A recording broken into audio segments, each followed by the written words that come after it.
Experts often see PTSD manifest in depression, or we hear about self-harm, but they say it's not as common to see it develop into such extreme violence like murder. Experts I spoke with say it's not a stretch to think the men's prior involvement in the military or as a first responder is a factor, but they say it is not the whole story.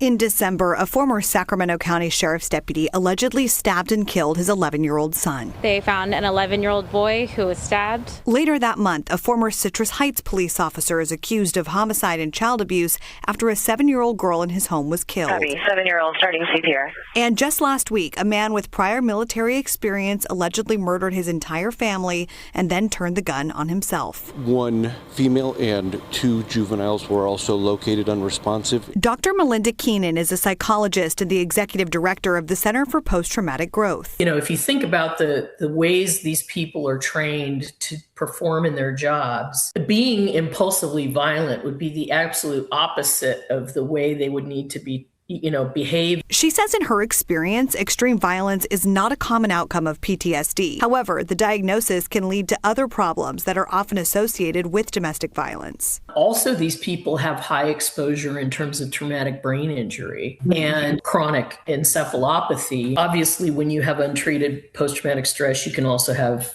substance abuse on top of things. Michael Sugru is a retired Northern California police sergeant and PTSD expert. He agrees PTSD can lead to using unhealthy coping mechanisms like alcohol or drug abuse. But these are things that people are doing to numb themselves from all these feelings and emotions that they're going through because they don't know how to deal with them. He says he has seen PTSD manifest as violence, specifically in the field. I will tell you that I think PTSD can directly cause erroneous or bad uses of force. Officers that are going through very difficult times when they've encountered people on the street, then that tension, that stress, that anger sometimes can result in, going further than you should or further than the law allows for. Maybe they don't have post-traumatic stress. Maybe they have some antisocial stuff. I don't want to rule out, saying, anybody with PTSD could never do these things. I don't want to say that.